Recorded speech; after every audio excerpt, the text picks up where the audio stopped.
In the Abhidhamma, the constituents of reality are divided. They're divided very finely, but the first division of reality is into four categories. There's Rupa, Chitta, Chittasika, and Nibbana. Rupa is material form. In the case of a human being, it's the physical body. Chitta is the knowing mind, the subjective aspect of being, and Chittasika are the mental formations, mental states. The word Chittasika means associated with Chitta. It's a derivation from Chitta and Chaitasika, that which is with Chitta. And Nibbana is, of course, the unconditioned element. Understanding the difference between Chitta and Chittasika is very important, not just in theory, but it has a big effect on our mental well-being and on our practice if we're clear about this. Chitta is not apprehended generally, difficult to apprehend or to understand. It's a very subtle idea because it's so simple. It's not because it's complicated, it's so completely simple and so omnipresent. It's the most immediate, intimate part of our being. It's at every single moment. Chitta is present as the faculty of having an experience, of being aware. It's the quality that makes us categorized as sentient beings, because we have experience. It means something to be a human being. We know the objects, we experience them. And the word know is not meant in the sense of understanding, it's more basic than that. Know is just in the sense of having an experience. This is the fundamental aspect of mind. It's the purely subjective. And this is all that Chitta does, is experience objects. So the Chitta in its own pure nature can never be defiled, can never be purified. It can never be made happy or sad or afraid or anything else. It knows all these states externally as objects. And a lot of the tradition in Thai forest tradition, a lot of the traditional way of teaching is about centering yourself in the Chitta. Ajahn Mahabua calls it your true home. In English translation sometimes of Thai Ajahns, they'll use the word heart or heart-mind. I've also seen that, because in Thai they use the word jit, which is the Thai version of the word chitta, and it also means the heart. But it's nothing to do really with your physical heart. It's nothing to do with the body at all.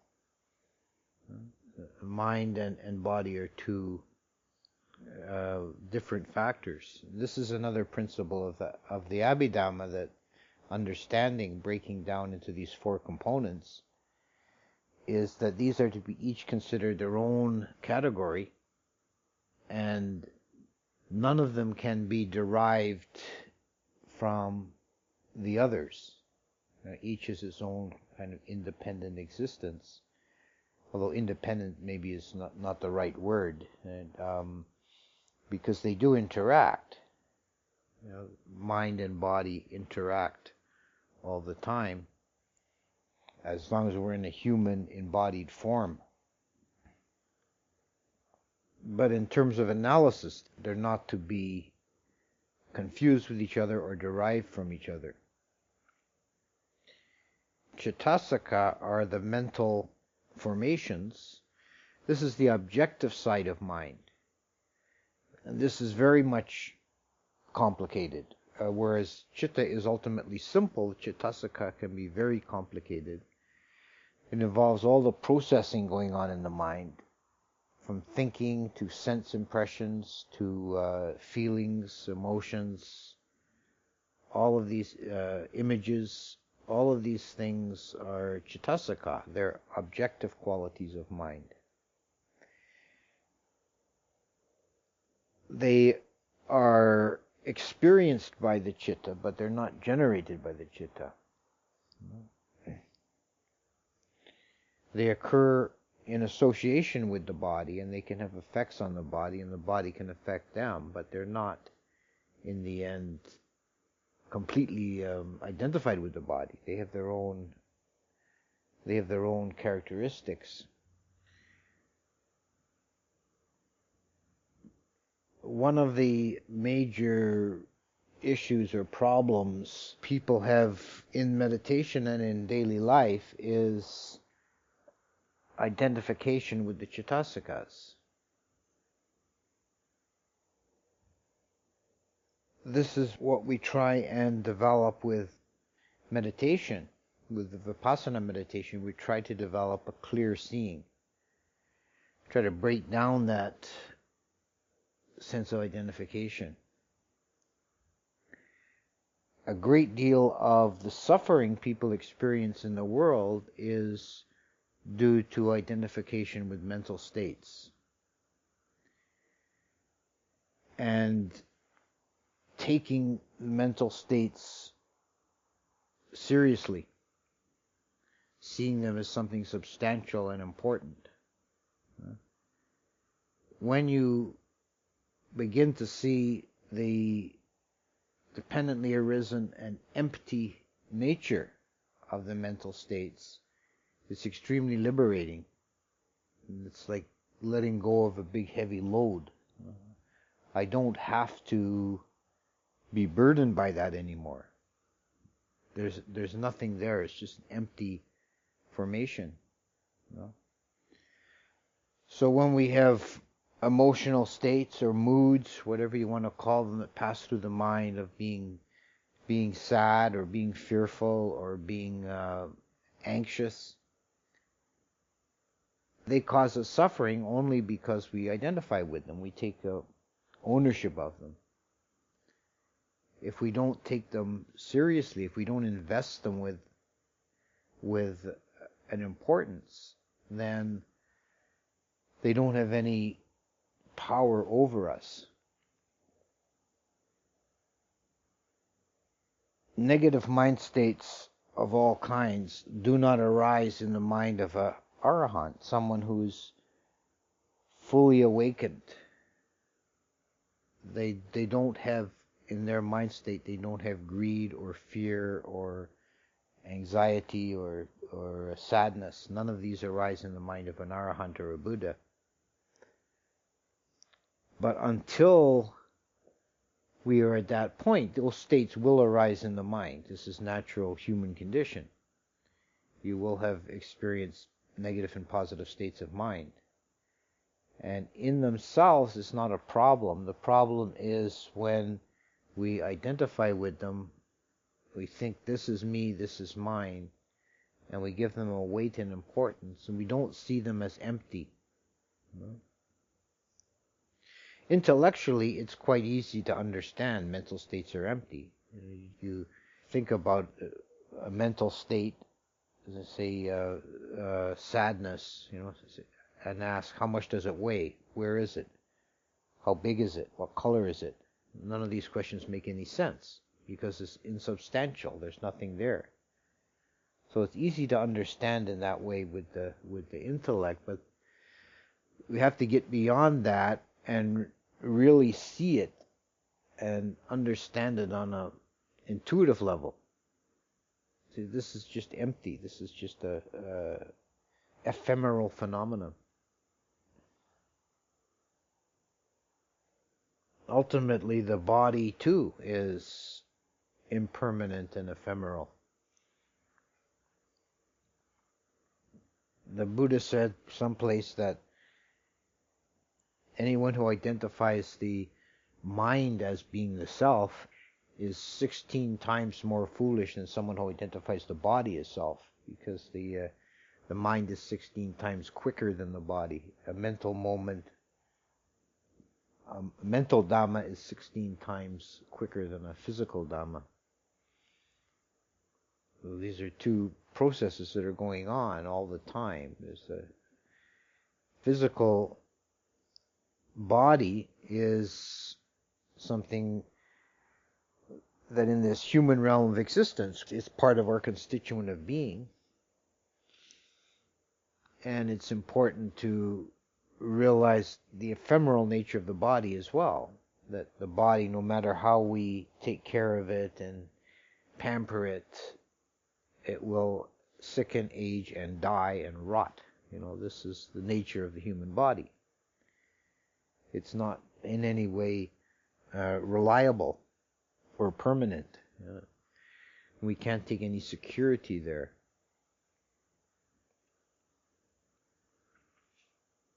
The mind, likewise, the Chaitasikas are mental states or formations. They come and go. They're impermanent, they're transient. They arise dependent on phenomena and they fade away. Chitta also is empty and arises in each moment to take an object. So everything is empty from both sides.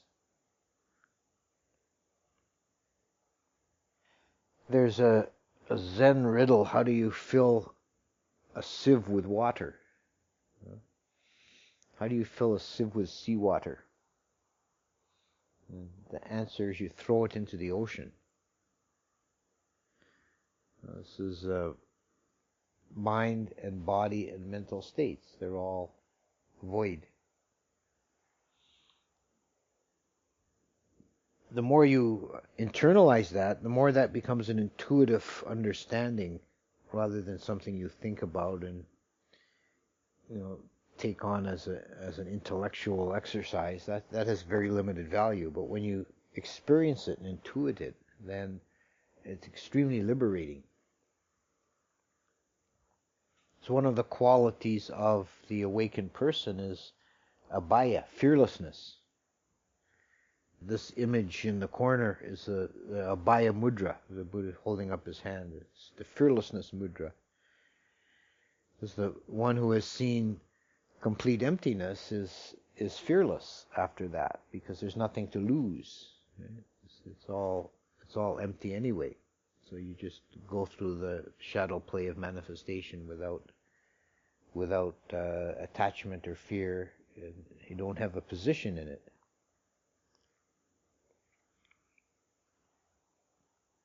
From this position in the cosmos as human beings, we do have the advantage in this state of existence of a moderate mixture of pleasure and pain.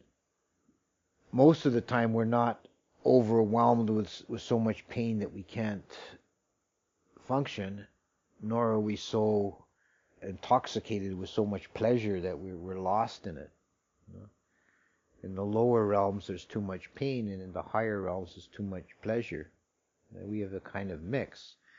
But we have our own issues in this realm of existence. First of all, we're part of the kama loka, the realm of sense desire.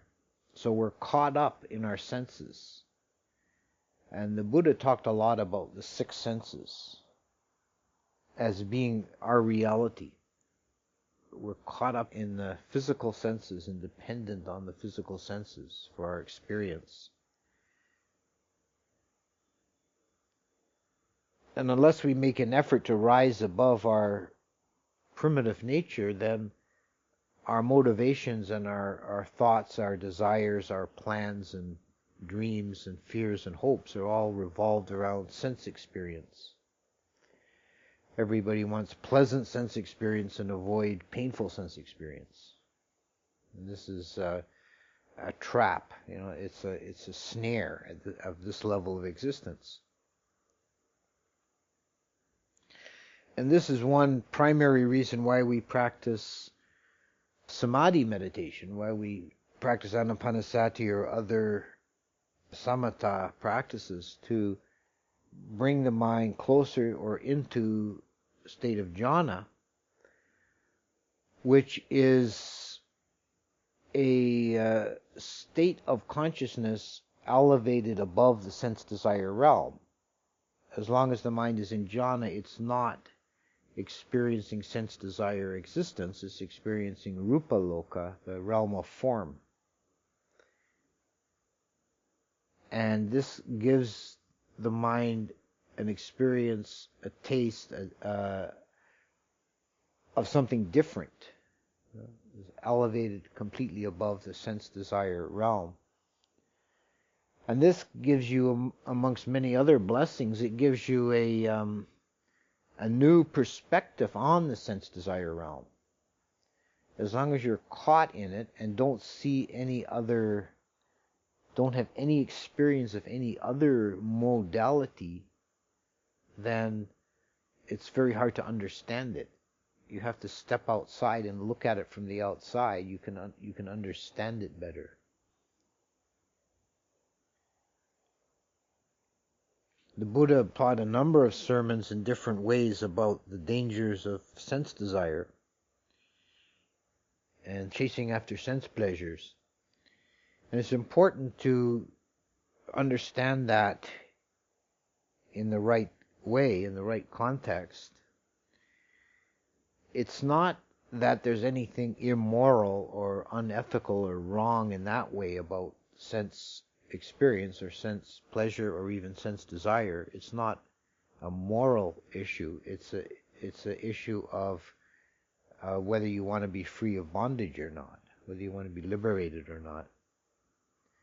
And one who's caught and tied up in sense experience can never get beyond that. If they've invested their whole being in that, they're trapped. You've probably heard me, those of you who've been here for my talks in the past have probably heard me quote the sutta about the leper in the marketplace. The Buddha was discoursing on attachment to sense pleasures. And somebody said, well, I could never give up my sense pleasures. That's my whole happiness of existence. And the Buddha said, consider that leper you see in the marketplace. You know the one I mean. He sits there every day. He's covered in weeping sores, open weeping sores on his skin. He's got a little brazier of hot coals. And every now and again he takes a pair of metal tongs, he picks up a red hot coal and he jams it in one of his sores and cauterizes it, sterilizes it, and burns it clean. And do you think if somebody came by tomorrow, some master medicine man came by tomorrow and healed him and he got up and walked away clean and whole, do you think he'd ever say, gee, I really miss those hot coals? This is the analogy of sense desire. Sense organs are like the weeping sores, and the desirable objects are like the hot coals. You shove in the weeping sore and it feels better, it relieves the pain for a moment. Yeah? But if you could be free of the desire, then you would not be nostalgic for it. A somewhat less gruesome example that's often used is to think about yourself and your life continuity. When you were a small child, no doubt you had a favorite toy. It was your truck or your dolly or building blocks or what. Everybody had some favorite toy. You couldn't imagine being parted with this toy. If you couldn't find it, you'd cry all day. And now maybe you can't even remember what it was. You certainly wouldn't want to spend the whole afternoon playing with it. You're not you're not there anymore. It seemed at the moment, at the time, it was the most important thing in the world. You couldn't imagine being without it. How could I possibly live without my little red truck? But now it's, who knows where it is or what happened to it, or can't even remember it properly. And this issue of sense desire is entirely a issue of this level of consciousness, of sense desire realm consciousness. If you experience Rupa Loka consciousness, if your meditation is deep enough and you touch on that state, you're no longer bothered by sense desire, but you have a whole new set of issues to deal with. Primarily the defilement of a desire for existence and the desire for non-existence. In the Second Noble Truth, the Buddha said the cause of suffering is tanha. Tanha is craving or desire or thirst. And it has three forms. It is the desire for sense objects, the desire for being, bhava tanha, and the desire for not being, vibhava tanha. And in this human existence, the desire for sense objects is the noisiest. It clamors for attention, but it's relatively superficial compared to the other two. They're more fundamental, they underlie it. And even if you get past temporarily or permanently at the stage of anagami, or temporarily by entering jhana, you get past sense desire, you still have these underlying desires to be or not to be. And they're like polar opposites, and the mind can swing between them. And the desire for existence or for greater existence, and the desire for non-existence or lesser existence. Yeah. This takes the form in ordinary life is the desire to be. Bhava tanha is a desire for some form of expanded existence. So you want to be greater than you are. You want to somehow be more liked or more famous or more powerful or richer. You want more of me. I want to make a bigger splash. Now this is bhava tanha. Then the opposite, vibhava tanha, is you want to be less, which basically means you want to throttle down consciousness. It becomes felt as a burden. An extreme form of that is suicidal, but vibhava tanha, the negative form of this desire, is present in everyone short of an arahant to a lesser degree. From time to time, you begin to feel consciousness as burdensome and you want less of it, so you dull yourself out. And there's many different ways of doing that.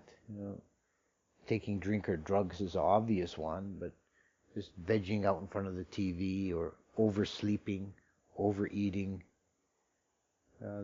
These are forms of vibhava tanha. And it's a deep underlying defilement. I find it interesting that these three forms of tanha, they show up in the Christian gospel about Jesus in the desert being tempted by the devil. You can see it in those terms. The devil tempts Jesus 3 times. And Jesus is fasting in the desert for 40 days. So the first thing the devil tempts him with is food. He offers him loaves of bread, and Jesus, there's a sense desire. Food is obviously the dominant sense desire for a hungry person. So he turned that down. And then he said, I will give you the whole kingdom of the world. You will be the ruler of Jerusalem, and your seat will be in Jerusalem, and you will rule all the kingdoms of man. And Jesus turned that down. And then he said, well, then just climb the wall and throw yourself off the cliff. So he get all 3 tanhas that the devil tempted Jesus with. So it's parallel shows up. And these are the fundamental desires. In the Christian gospel, Jesus says to the devil every time, "Get thee behind me, Satan." The Buddha had a phrase he used when he was tempted by Mara. Mara is the tempter in the Buddhist mythology who would always come to tempt people off the path. And the Buddha or any of his disciples who encountered Mara, after Mara tried one of his tricks, the Buddha would say, "I know you, Mara." And "I know you, Mara" would cause him to lose all his power and he'd go away. So when these various forms of tanha arise in the mind, the first thing is to be clear to know them. I know you. You see vibhava tanha arising in the mind, you start feeling sorry for yourself and how miserable you are, and you want to just kind of shrink down into a little ball and disappear. And you say, "I know you. This is vibhava tanha." You see bhava tanha arising, and you feel like you want to make, do something great, be important, explore the world or whatever. You say, "I know you. You're bhava tanha." Or sense desire, same thing. You find yourself craving some experience or some taste or pleasure. You just, "Oh, I know that. That's just craving." And you don't have to follow them. You don't have to take them as real, as substantial. They're empty. All these mental states are just empty phenomena. And this is moving towards freedom, vimutti, liberation, which literally means, vimutti literally breaks down to meaning breaking of chains or breaking of bonds. The image is you throw off your shackles, you're free. As long as you're controlled by your mental states, as long as you take them seriously and invest them with importance and see them as significant, then you're going to suffer. And you're probably going to do foolish things. You're going to run out and following these kind of ephemeral mental states into all kinds of chaos. This is where all the trouble in the world starts, with an idea. I think it was Thoreau who said, all the trouble in the world starts because people are not content to just sit quietly in their room.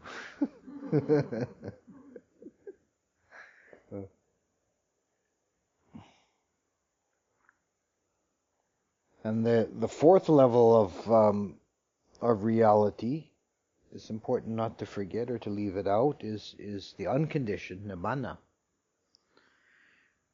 Now this is always a separate category because it's unrelated in a sense to everything else. Nibbana is the unconditioned. It's the non-manifest, the unborn. The unborn, so it's also undying. It's that which is not this. It's incomprehensible to the logical mind. But it's the opposite of samsaric existence, the opposite of playing around in this world of formations.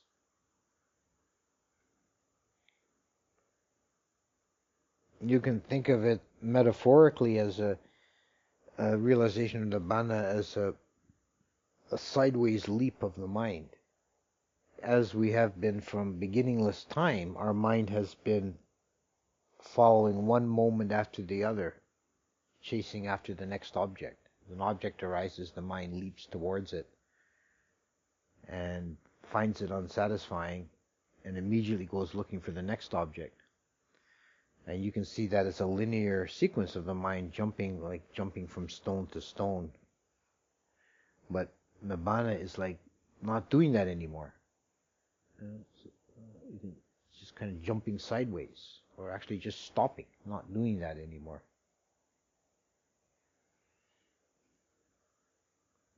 Samsara is essentially something you do. It's an activity. If you just stop doing that, then what's left? It's just the unconditioned.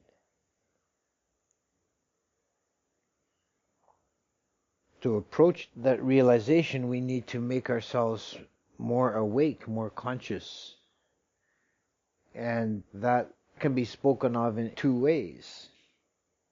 And they both mean really the same thing in the end. But there's two traditions within Theravada that speak about it in two different ways, using different language. The Burmese tradition, the emphasis is all on the object, being aware of the object as it arises, and the mind is, and the whole exercise of Vipassana is very formulated as being noticing the object which arises to the mind. And by clearly noticing each object with non-attachment, not investing in it, not getting inside it, not seeing it as important. Nothing is too trivial to miss, and nothing is too important to hold on to. It's so important you must hold on to it. You see them all as empty, impermanent, and unsatisfying or suffering, then you get liberated from the process. The other way of talking about is Thai tradition, Thai forest tradition.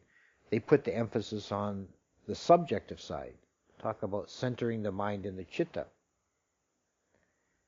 and allowing the objects to be known by the citta, because that's what the citta naturally does. If you're not, you can think of it as long as you understand this is metaphorical, understand it as a kind of a visual image. Think of the citta at the center, and the chittasakas are in a circle around it, an orbit of stuff, like asteroids orbiting a planet or something. And if you identify with the chittasakas, then you're lost. You're whirled around in this circle, and you're buffeted by all these rocks. But if you sit peacefully in the center, all this stuff can whirl around you, and you're not affected. And you're clear about it all. Now, these two ways of thinking about it are, in the end, the same thing. Because if you are sitting clearly in the citta, then the objects are inherently, innately known. Because there's no identification with them, they're seen with that vipassana objectiveness. And if you make the effort of developing that vipassana objectiveness, then you must be in the citta to do that. You'll be operating from that point. And when you learn this kind of knack of clear seeing, it's extremely useful in any situation. You can always just fall back on the clear knowing and not get lost in the drama and the turmoil and the emotional backwash of the mental states and formations. Even extreme emotional states become just like weather. Something you're just watching out the window. You're in a nice warm cabin and you're looking out the window at a raging blizzard. That's the sense of being centered and clearly seeing. Whereas if you identify with it, it's like running out in your pajamas barefoot out into the blizzard to try and deal with something. You get buffeted and blown against a tree. This is what happens. So I think I'll stop there.